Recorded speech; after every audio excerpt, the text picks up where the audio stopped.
I'm going to share with you my newest find. And it's right over here. There it is.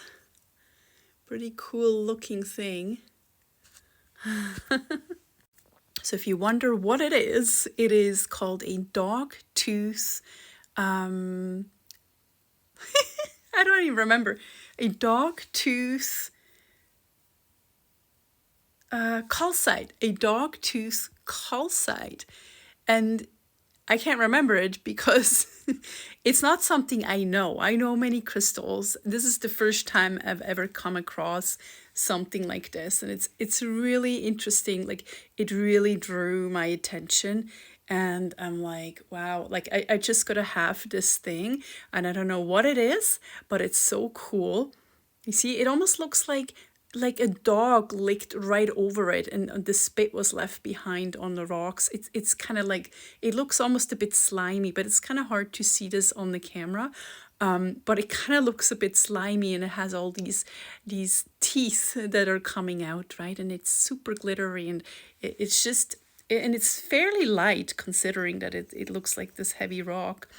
And so the interesting thing about crystals, if you have never done this before, maybe you've done this, maybe you know what I'm talking about, but if you've ever gone into like a crystal store and you suddenly were really drawn to one specific crystal or some item, and you couldn't take your eyes off it, and then you bought it, and then you looked up the metaphysical qualities or spiritual meaning behind that crystal, and you found that it means exactly the thing that that you really needed in your life. Like, it represents the energies that you right now need in your life, that you didn't even realize that you needed.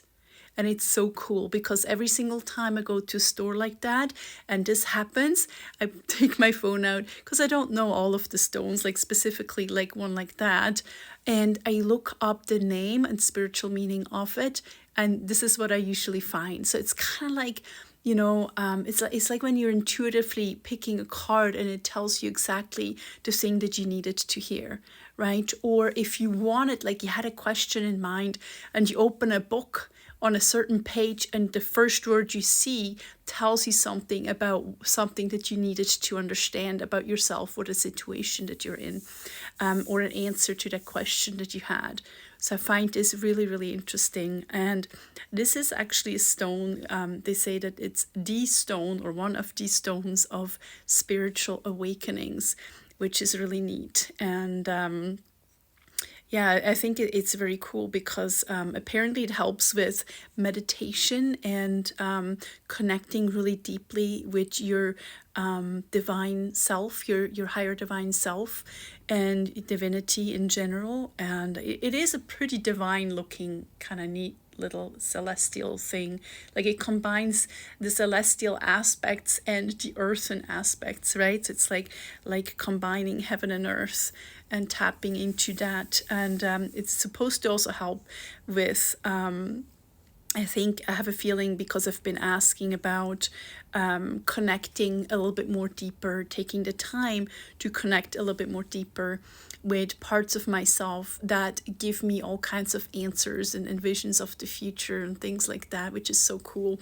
And I've been so busy since the beginning of this year that I have neglected that a little bit, and I don't feel good about that. So I think this is a little message from the universe to start to take some time and tune in again a little bit and focus on my meditation, my spiritual side, and not just only work, and work on my professional self-development and all that kind of stuff, but to also take the time to remember who I really am.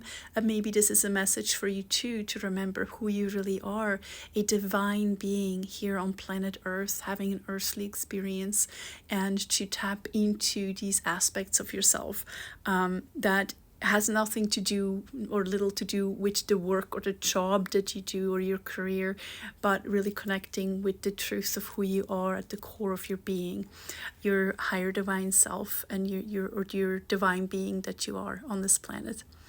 So yeah, that's all I wanted to share, and talk to you soon.